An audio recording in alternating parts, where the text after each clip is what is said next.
Hello, everyone. Can you hear me? Hi, I'm Elaine Petrocelli, and it's my pleasure to welcome you to Book Passage today, your fiercely independent bookstore where authors and readers have been meeting since 1976. And one of my joys as the owner of Book Passage is to meet some of the coolest authors in the world. And sometimes I meet authors before their first books are published. And that was my pleasure with these two authors. And to see their careers thriving just makes me so very happy. As you may have noticed, there are snacks out on the table, fabulous Persian food. So please help yourselves. And after the event, we will sign. And those of you who may be watching us online, wherever you are in the world, if you order the book today or any day, we know how to find these women, and we can get your book signed. So please do order it. Susanne Pari has an Iranian dad and an American mom.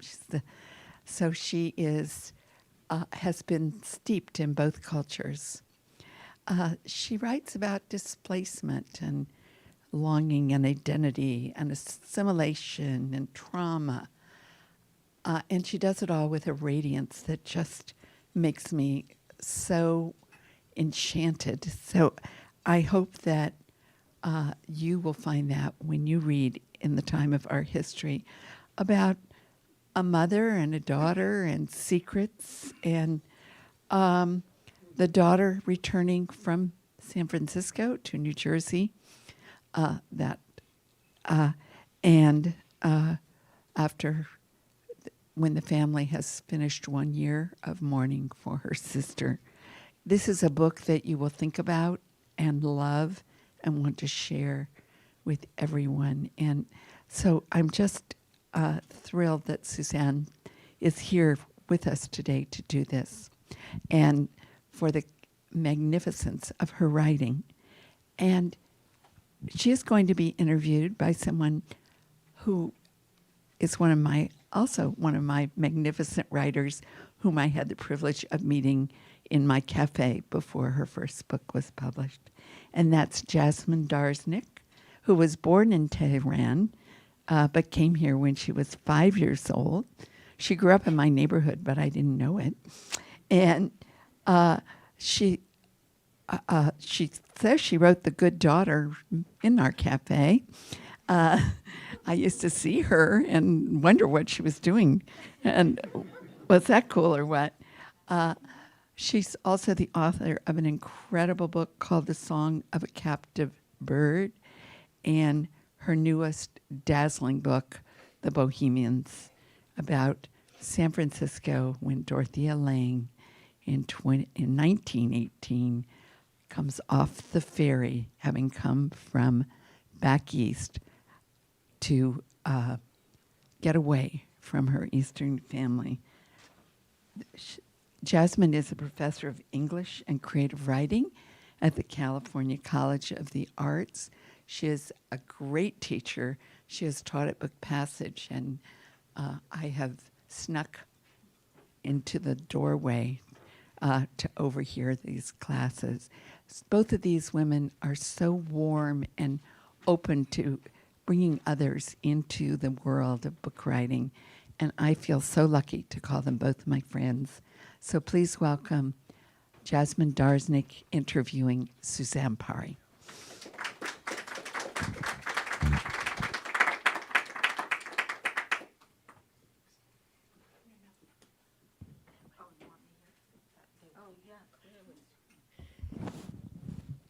Thank you, Elaine.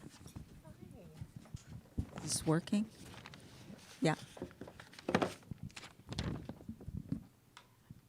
So Thank you. wonderful to see everyone here. It's always a good day when I'm at Book Passage. Do you feel like that too? Absolutely. Yeah. Yeah. Yeah. This is really special. And I know some of you, I can see you who came a couple of weeks ago And, we're so sweet to come again. I'm so glad we made the sunshine for you today.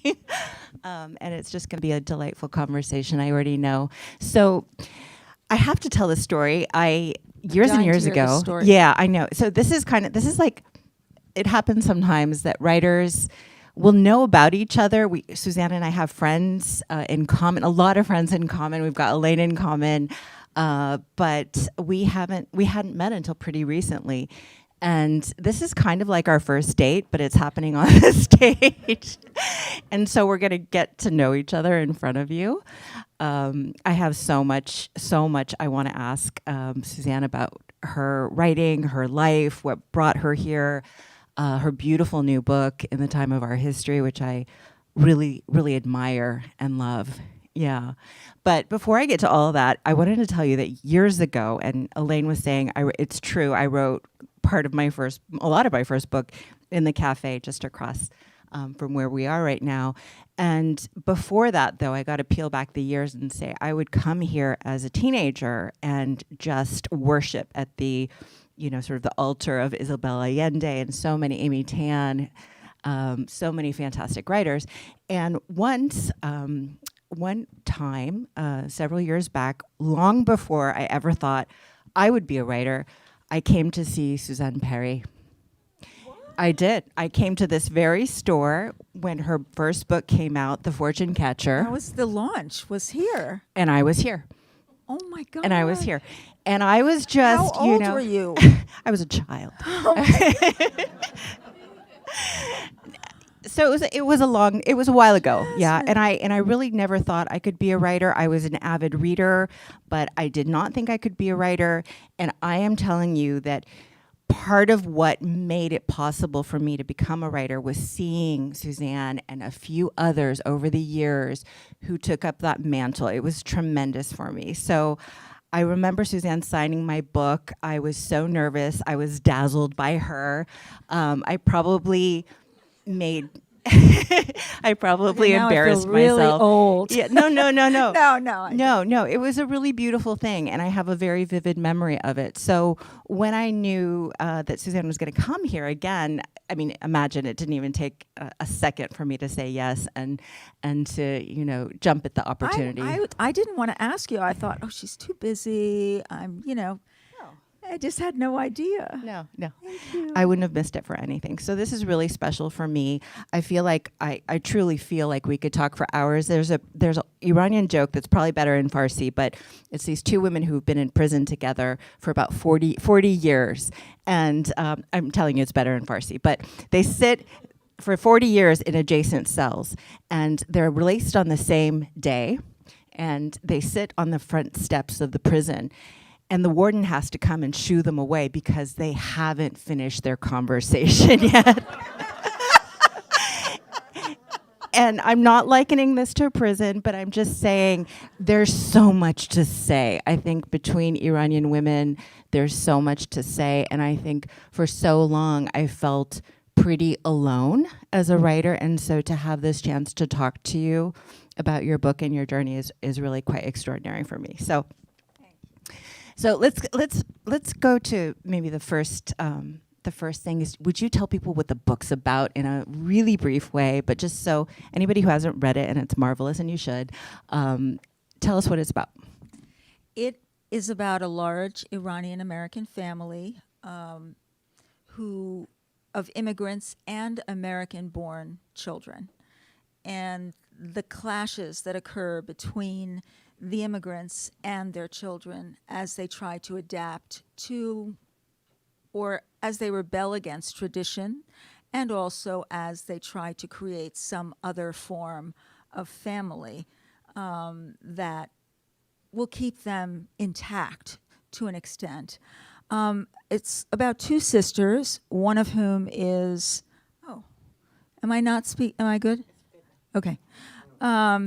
Two sisters, both of them rebellious, but in their own ways, and their father and mother, and this large exiled community of Iranians who come over after the revolution and sort of become part of their nuclear family, so that it's now an extended family.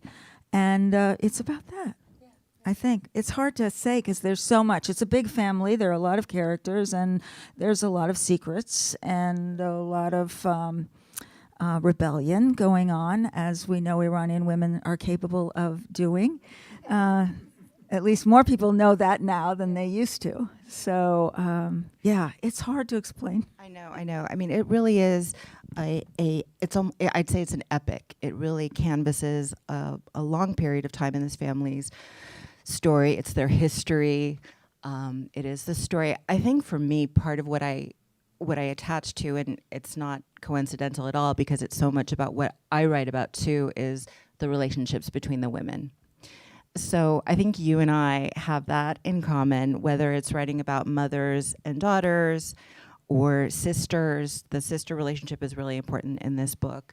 It is so prominent. And so I wonder, was that always something you wanted to take on in your writing? Was there a pull toward that in particular?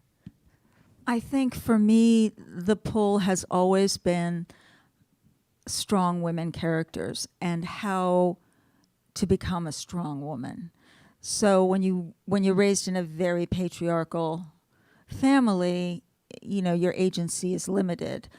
That's not to say that all Iranian families are patriarchal, but patriarchy is the prominent system throughout the world, including here in the United States.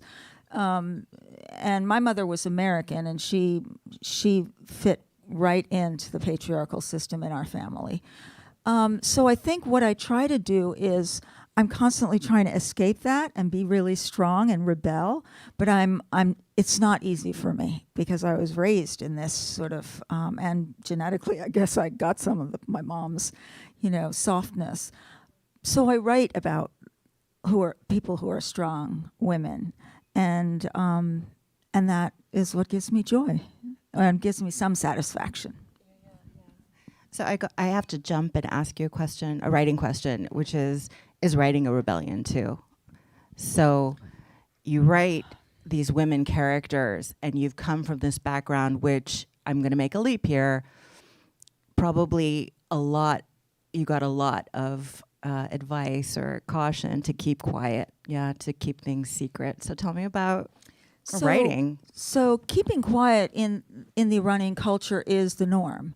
So even if you look, and in this book, the main character is an architect, and if you look at an Iranian house, you'll always see that it is not right now, but in the past. There's an inner quarters and the outer quarters. The inner quarters are where the women are and the children, and then the outer quarters are banded around that. And so that's where the men do business or have parties or whatever. So if you look at the culture is also like that. Everything is very proper on the outside, and on the inside are all the secrets and all the intrigue, and it's sort of like harem life, whatever. So I think that it's just normal for you to keep a lot of things inside and be quiet.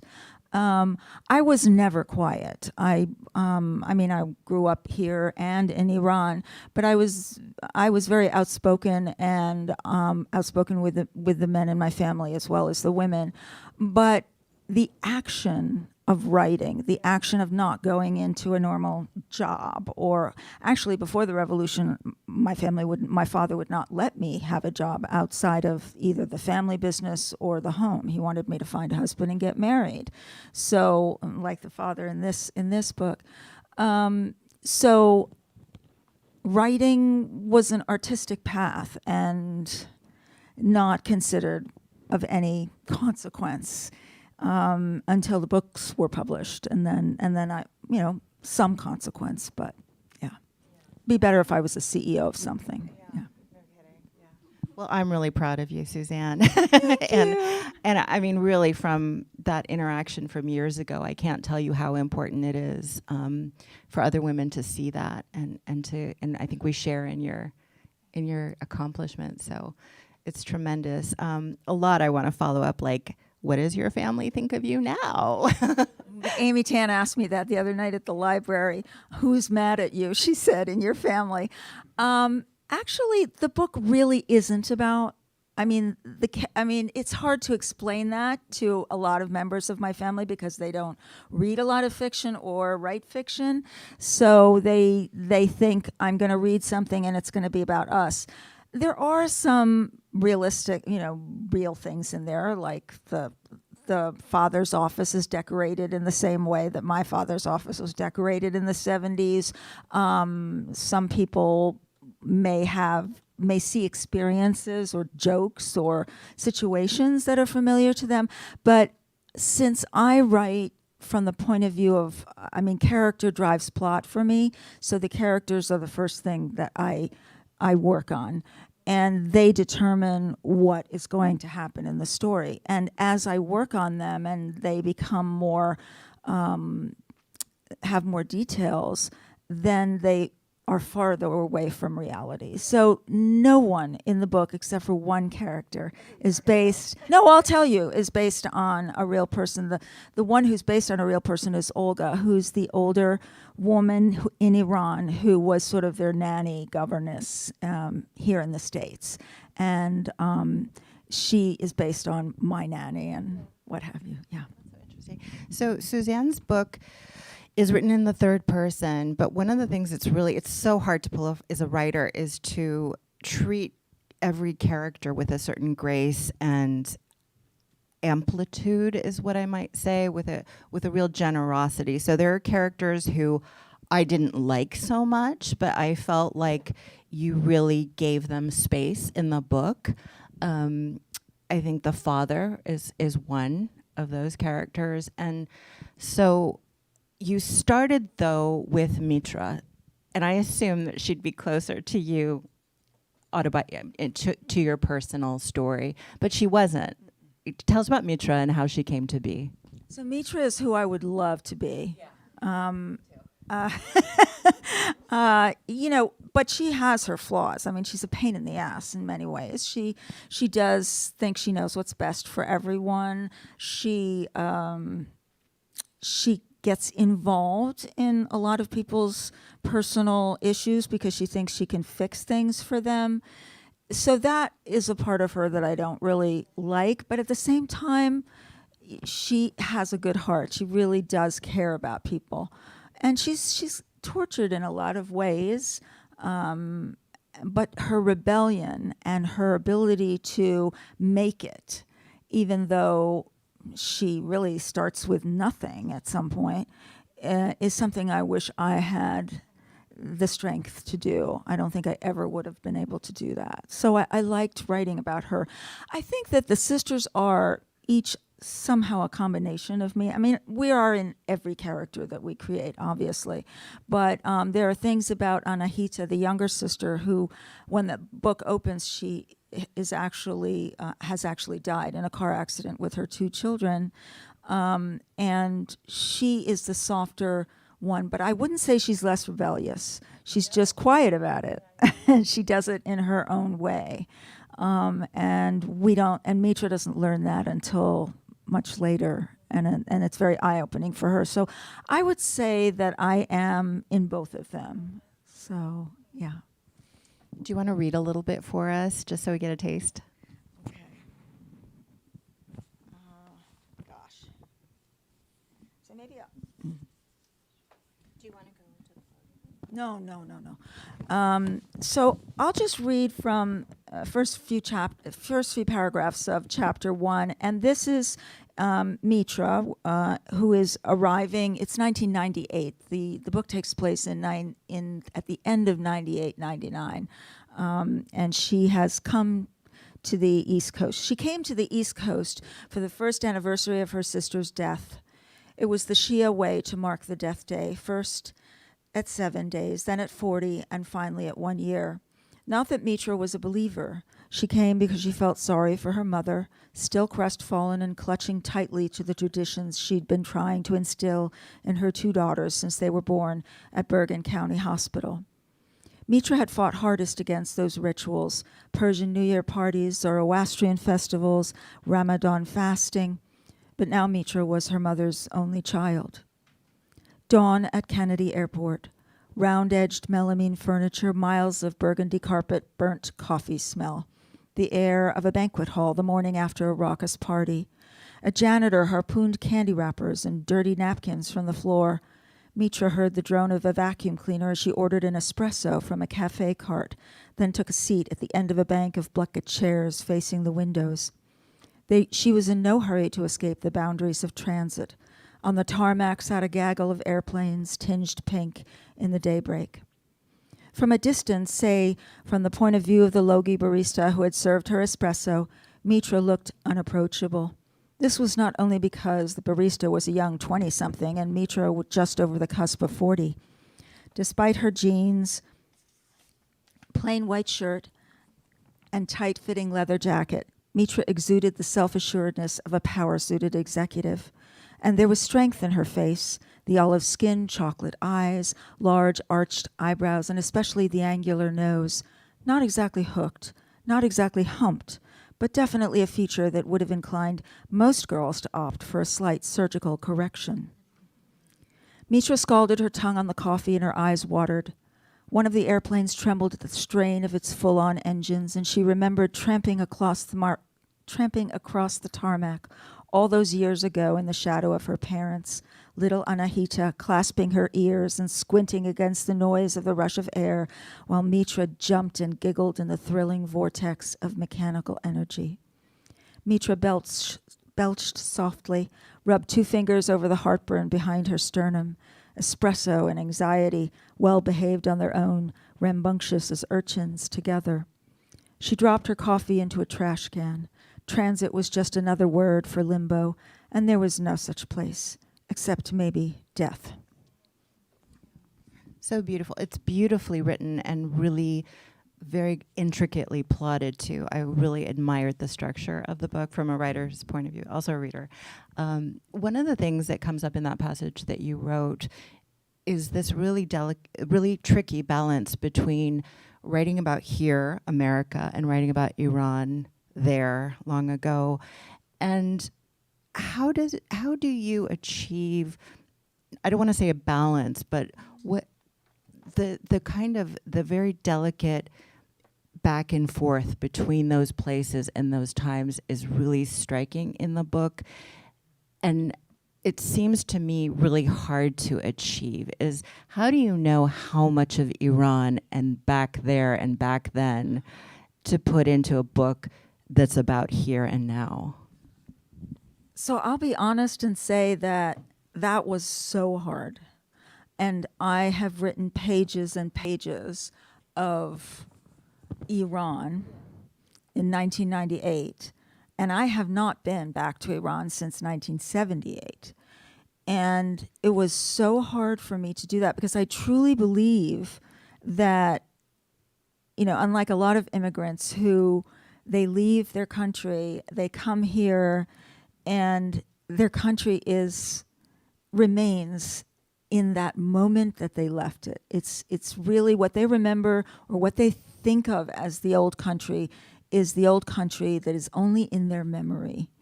So what I needed to do, because this was really important to me because I've encountered so many immigrants who think they know what Iran is all about, but they haven't been there for 20 years or 40 years, and they're wrong. I mean, I remember even when I was growing up, my father was very strict. We were living mostly in America, and he was very strict with me. And my uncle came to visit one time from Tehran, and I was smoking at the time, and I was hiding it from my dad. And my uncle came down for breakfast, and my uncle took one look at me. I went out to have a cigarette, and he was like, "Excuse me, but," and he looked at my dad, and he said, "For God's sake, let her smoke in front of you. Where are you from? The like Dark Ages or something?" So it was an interesting, conversation. Yeah. So I think a lot of what Iran is today is not knowable to those of us who can't go there. But we still have this very strong tie to it. I ultimately ended up not including a lot of those pages in the book because it didn't feel true to me. And maybe I'll use them another time because there's a much longer story about Olga and about Zoya, who is the young girl that she helps get out of Iran, who's the daughter of the writers who were murdered by the state. And so I'm hoping that I can do that, but it has to feel true. It really does. It's hard to do that. Yeah. I don't think it's unique to Iranian immigrants or Iranian immigrant writers, but I have had to shed hundreds of pages of backstory, essentially. And if we ever sit in a cafe, the first thing I want to know is, who are your people? I feel like I can't get to your story until, and I think it's got to do with immigration, is that you realize that what you see about people isn't the whole story, that there's so much in them. Well, I feel, we often hear people say we are a country of immigrants. Well, we are. Everybody in this room, unless you're Native American, you just go back and you'll see that you're from somewhere else. And that we shed that, some of us, and call ourselves more American than those of us who came sooner or earlier, it's just a fantasy. It's just silly. So I don't think it's about just immigrants. I was talking to Toby Hiller earlier, and she was talking about how she came from a different part of the country to San Francisco, and she feels as if, she left behind, a whole host of cultural things that are now changed. I mean, I think we have to accept that, our people, where we come from, who we relate to, how we change, it's all part of us. And we shouldn't just, look at this surface and just one or two generations back. I mean, I think that's what the storytellers are for. And sometimes it takes within families, it's not that first generation of immigrants that can tell the story. It's the daughters who become the storytellers. Yeah. Yeah. So this is something that I'm asked often. And I want to ask it of you because I'm curious, is how aware are you, or how aware do you let yourself be of an American reader as you're writing about Iran and Iranians? So I would say 25 years ago when I wrote The Fortune Catcher, I was more aware, or I tried to be more aware. And I think publishers and editors and anybody who reads a lot, I think the industry wants us to be more aware. Personally, at this point, I try not to be aware as much as I used to because the demographic has changed. When I wrote The Fortune Catcher, there were so few people like me my age, and a lot of people had a visceral reaction toward Iran. They still do, but it's just less because there are more Iranians here and people with Iranian heritage and people who know people with Iranian heritage. So it's more likely that I don't have to teach them anything, and I don't want to teach them. I want them to read a story. And if they learn something from the story, then that makes me happy. So I try not to, and I do push back to publishers and editors who want to italicize every single word that that isn't American. I just I do push back a little because I think the reader is a lot smarter than we often give the reader credit for. And I'm American, and I'm as American as anybody else, but I don't know how that's defined. We're such a big country. So, do I write to the Midwestern audience? No, I don't know the Midwestern audience. I hope that the story affects them and that they like it. But I can't think about that too much. Yeah. It can be quite stifling, frustrating. It also could be the reason why I only published one book or two books in the last 26 years. So, I've had advice that, why don't you write about, I don't know, Silicon Valley? Because I've lived there for 36 years, 37 years. Thank you very much to my husband. But yeah, I could write about it, but there's always going to be Iranian Americans in there. And yeah, there are a lot down there. It's just, or write about something else that'll sell better. It took me 5 years to sell this novel after it was finished being written. And I had to revise and take things out, a lot of things out that editors or publishers thought or agents thought would not sell or would not fly or were not interesting. Or they wanted me to change the story and give it a brighter ending, sort of thing. I can't. It's not, and maybe I've paid for it by not having more books out there. And I've paid for it with humiliation and not being able to sell. But, it's a process. I don't know where, I know where this comes from. There's so much pressure to produce something quickly, right? That if you're writing at a pace that's anything longer than a book every 2 years, there's a sort of, there are a lot of voices around you that say you're going to disappear. Nobody knows. No one will know who you are. But I actually, one thing I think, since I teach creative writing, is I think people should slow down a little bit and that we might get better books out of that. And so you wrote this book over, a length of time. It's not the only book you've written in that interim between Fortune Catcher. Yeah. But tell me about, do you see that as a virtue of taking one's time with a story? And how did it play out with this book? I do and I don't. I think some people are incredibly brilliant and incredibly, maybe they have a lifestyle where, they never have to cook a meal. They don't have children. They don't have elderly parents to take care of. And they have all the time in the world to write. Or they are incredibly, fast and focused. I'm not that kind of a person. And I think that, yes, there are too many books and they come out really fast. But those books are not books I read. Those are books that are sort of formulaic for me. And maybe if they get people to read, I guess that's good. But part of me, I don't know. It's a really, really complex question. I think if you are a storyteller who wants to not tell the same sort of story every time, then take your time, take more time, slow down, I think. Yeah. Now, there's a richness to this novel that, I don't know how long it took you to write, but it seemed took me to 10 me years 10 to years. write this. You can tell.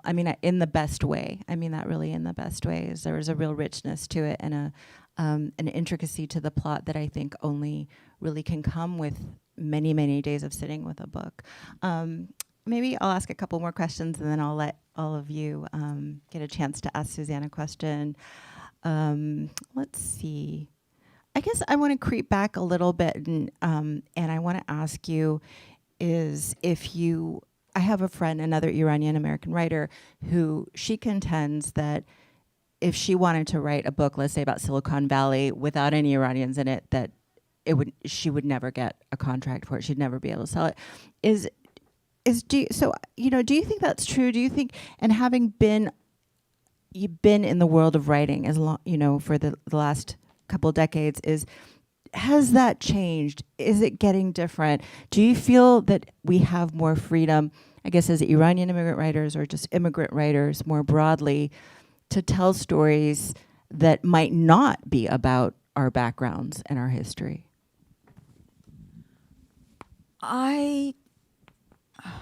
So I have two answers to this, and it depends on the publisher and the editor, and in New York, I think. I think that editors and publishers are trying really hard to bring more marginal voices into their lists. But I'm not sure that Iranian Americans are one of those voices.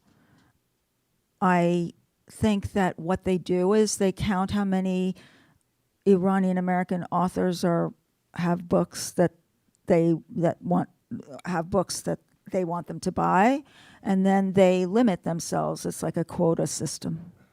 And I think since they decide by committee now rather than by editor, it's really hard. I had my book rejected by one publisher who I really wanted. I loved the editor. And she said, I'm going to make an offer. And then I found out many weeks later that after she said, I'm sorry, I can't make an offer, that the committee had decided that there was another Iranian American writer that they were going to buy her book. It wasn't you. It wasn't you, I promise. I promise it wasn't you. And even if it was, it's not your fault. We write really different books. And, Iran is really diverse. It's as diverse as America. We have Kurds, we have Azeris, we have all different kinds of tribes and people with backgrounds and socioeconomic status. It's just silly to, put us in that category. So I think, but at the same time, I think that yes, Silicon Valley is more popular than Iran. I think she would sell a Silicon Valley book, and there wouldn't have to be Iranians in it. I don't know who's telling her that, but yeah. I'll tell you later. Same person, and I can say her name because she's a marvelous writer. Her name is Lala Khadivi. I love her. Yeah. She's a Kurdish writer. She's a great writer. Her trilogy is amazing. Yeah, you can she learn wrote a book lot called about A Good Kurds. Country. But in the same conversation, she said to me, she thinks Bohemians, which you've read, is the first or one of the first books by an Iranian writer in America that has nothing to do with Iran. What about those young adult books that are written by Tahir Mafi? I didn't even know they existed. Are they more She's recent? huge. Yeah. In the young adult In world. YA. So I think there's a generation coming up, and these are my students, honestly, who feel like I don't have to peddle my family story, before an American readership. I'm going to write what I want to. I mean, I did get to a point, I have to say, is I got frustrated with having written 2 books about Iran and feeling like I was being pigeonholed. Yeah. And I kind of, set myself this challenge is I want to write a book that's about America, and I want to see if I can do it, and if people will read it, Do you feel... And it's a wonderful book. Yeah. And the themes are the same. I mean, They are the same. So Jasmin wrote about our very famous feminist Iranian poet named Furuh Farrokhzad. I know, you can't pronounce that. Nobody in America can pronounce it. But she's wonderful, and she was a tragic figure, but an amazing poet. And so Song of a Captive Bird was about her.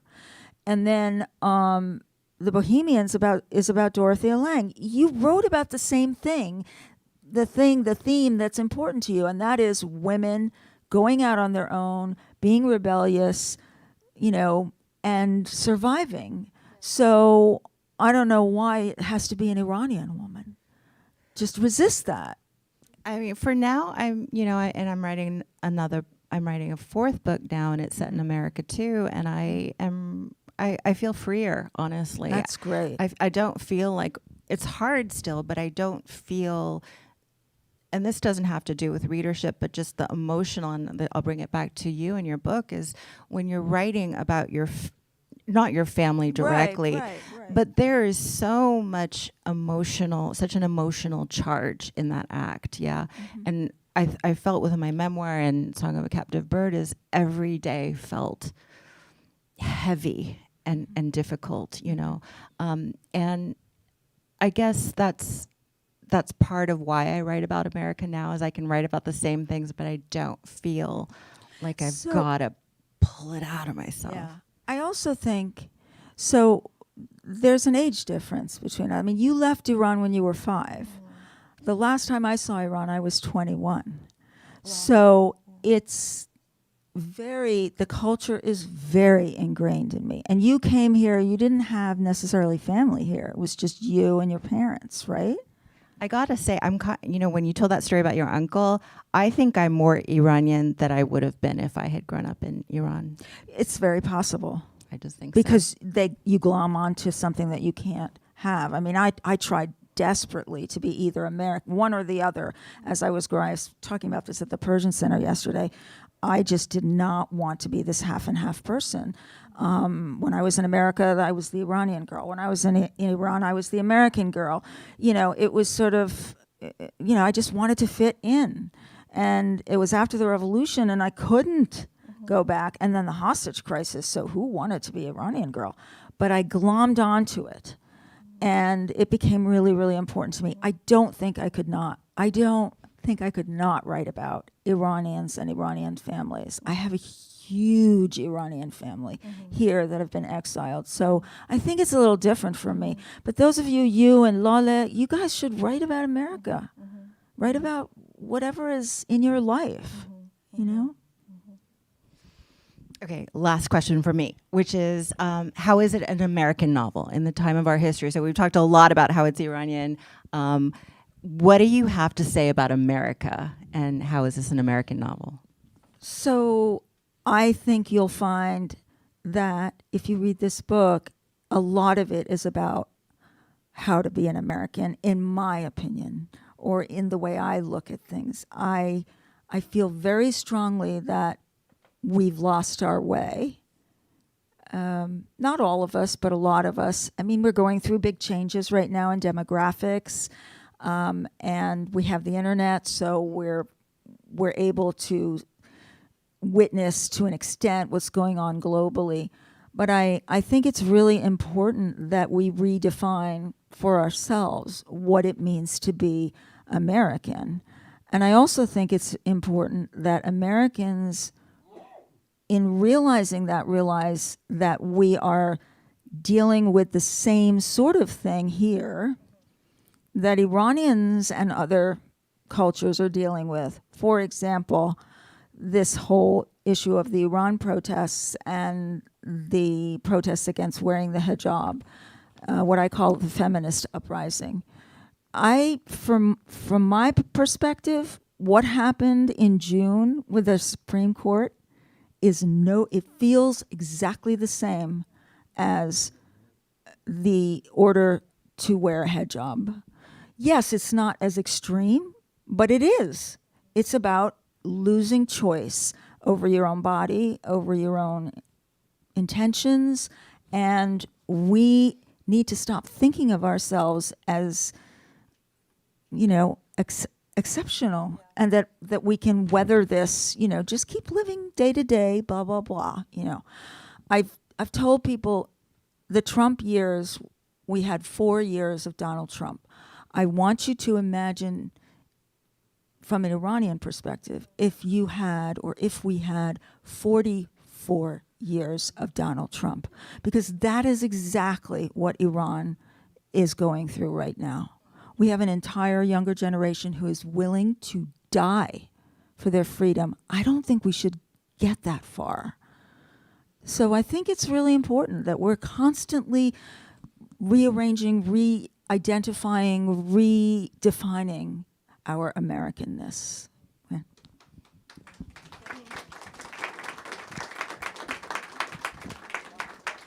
I'm so glad you brought up the Iran protests, and I'm so glad you made that particular connection, because I feel it too. Probably for the first time in my life, I feel like it's not just pity anymore, but there are people who are looking at the women in Iran and really feel such admiration and awe, and we can take lessons and find inspiration for sure in what's happening in Iran. Yeah. So you all, it's your turn. And shoot. Oh, she has a microphone for you.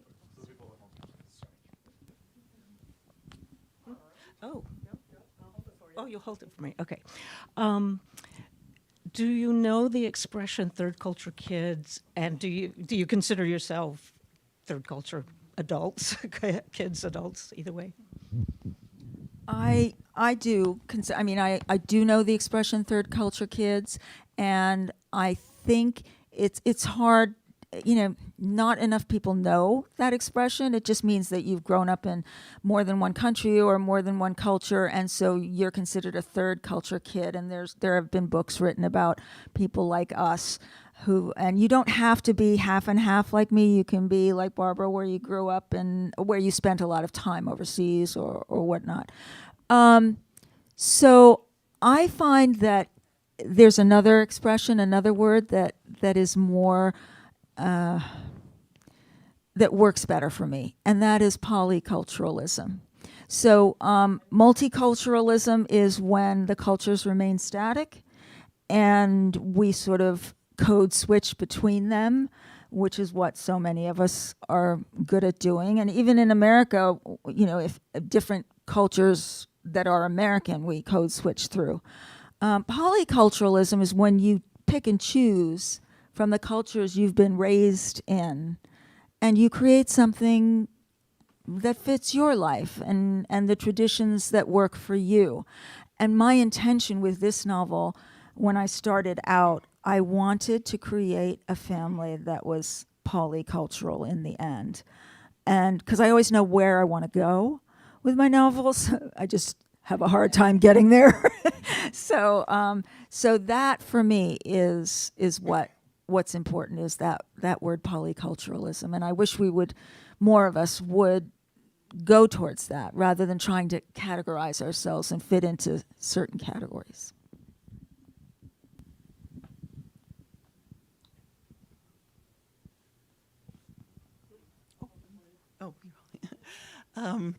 This is wonderful. Katya, Yeah. hi. I haven't seen you in years. Yes. I have so many thoughts, but I'm going to just pull it, because I started the book a few days ago and was really pulled into the voice. I'm just going to ask a craft thing or a process question. Sure. When did you find that voice? At what point in the writing? What you say you start with character, and that leads you to plot. But when did you know you really had the language that was telling your story? Yeah. Wow. I have to be honest and say that my process is messy. Yes, I start with the characters, but I also try many different voices. And I can tell you that this book, when I sent this book I finally hired a private editor to help me sift through things. I sent her 7 versions, 1,100 pages. Now, some of those were duplicated because they were versions, and I said, please, just tell me what to do. And some of these versions were written from different point of views, from, in first person, in third person. I don't really know how to answer that. All I know is that she said to me, after many months of sifting through everything, she said, just stick to version 2. I forbid you to look at any of the other versions. And I needed somebody to tell me that. And that's what I did. And I think over time, because she made me do that, I think eventually I got the voice. But I'm not sure that, I don't know. I really wish I could tell you that. The interludes that sound like poetry or fairy tales, there are 7 of those. They're very short. Those came to me at the very end of the process. And those tied the story together for me. And those, I have no idea where they came from. But I suspect they have something to do with hearing Persian poetry all my life. It's recited constantly, boringly, uncomprehendingly, because I don't read or write Farsi, so I don't half the time understand. But poetry and classical poetry is very important. Somehow I was infused with that voice. So. Thanks for your question.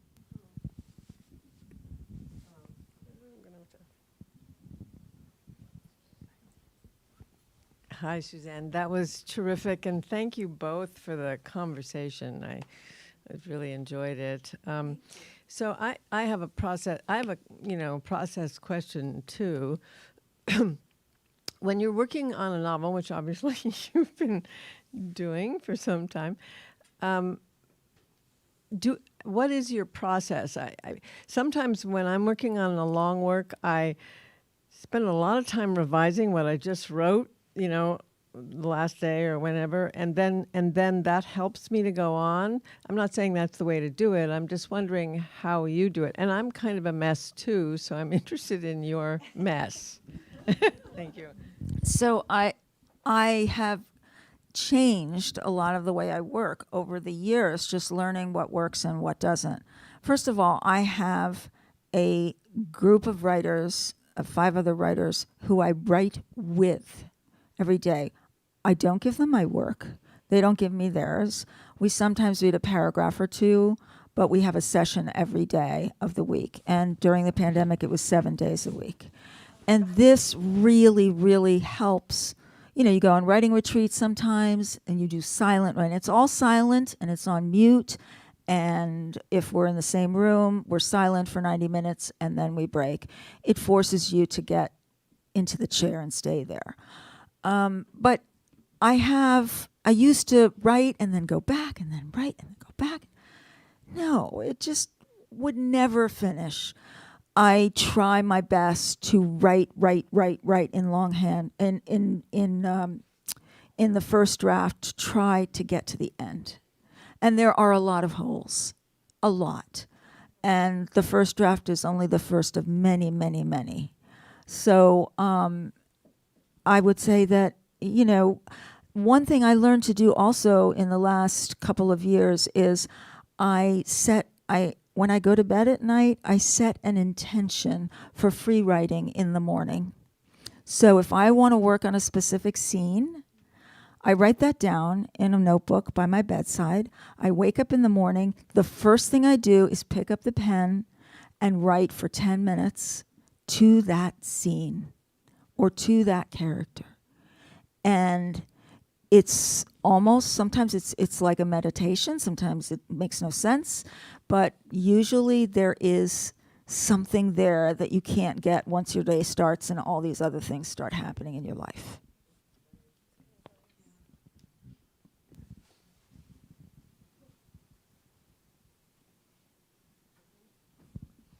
I think it's so interesting as a writer do you trust your method, or I'm just asking kind of rhetorically here, but I mean, should you trust your method, or should you try a really different way? Because I can't write chapter 2 until I've written chapter 1, and I won't recommend that to anybody, but it's the only way I can do it. And I have gotten advice over the years of just let yourself go all the way through the draft, and it's like, it would be good for me, but I can't do it. I think it's whatever works for you. Yeah. I mean, I may say that I'm going through the first draft, but you can be sure that I've gone back a lot anyway, because I can't help myself, So, I mean, every day is a new day. And I truly believe we make up what we're going to do. We don't have to stick to some kind of a routine. Yeah. I mean, maybe one day you'll decide, okay, I really don't know where this is going, or I can't get this last line, and you just go on to the next chapter. You may or you may not. Mm-hmm. Whatever works. I'm still on chapter 1 right now. Yeah. Yeah, but yes, is there a time when you're writing these things in the morning, or if you start in the day, where you feel you're really flowing and the 90 minutes is hardly enough, you want to just keep going, and you feel that's, there's really a joy in that? And if it stops Hemingway used to stop in the middle of a sentence. And do you stop, or if you feel like you're really I think on? I think I may have experienced that more when I was younger. Sitting for more than 90 minutes is kind of hard when, for me anyway, because I have back issues. I often will do what I consider is more writing, and that is walking and thinking about a scene. So I don't want to be taken out of what I'm working on, but I do need to actually move my body and be outside to think of what happens next. So if thinking is writing, if thinking about the manuscript is writing, I'm doing it a lot more than I am sitting there. Maybe that's to make myself feel better, but quite frankly, Mark, I don't get that flow very often anymore. So, yeah. Thank you, Mark. Thank you. Maybe one last question. How did you know when you had a finished product? Like, was it when your editor said version 2? No, I mean, that was the beginning. There were many times I thought I was done. And then, it would go to my agent and she would say no.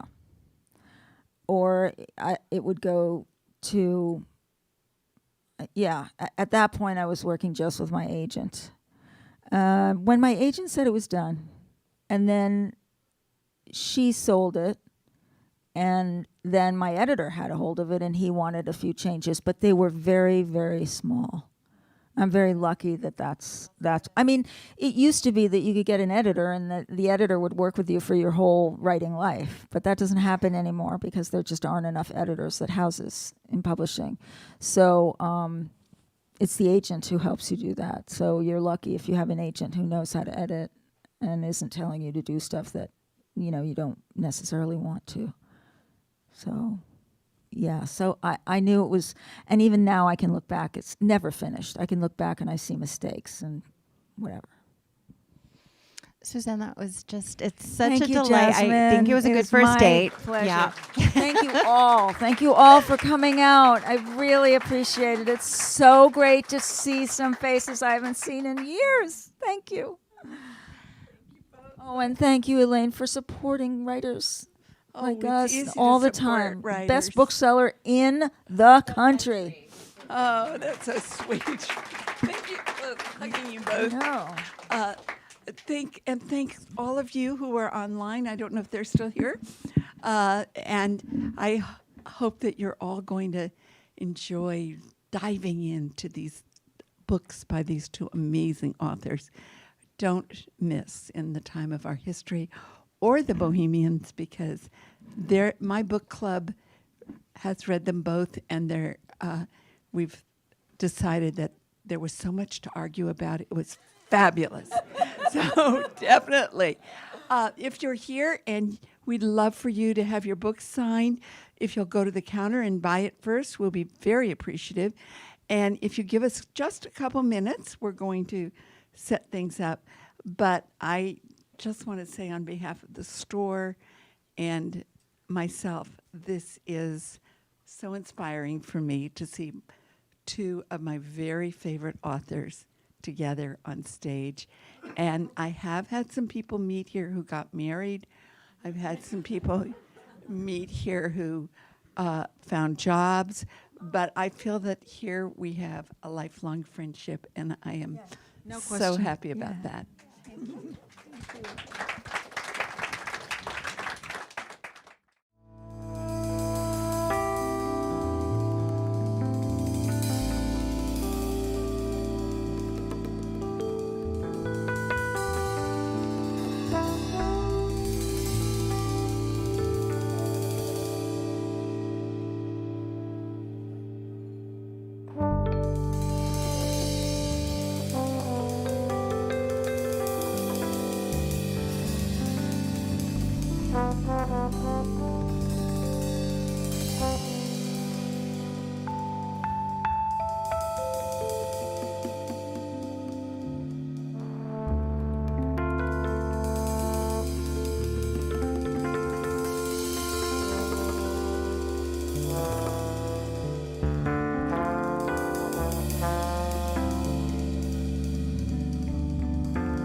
you.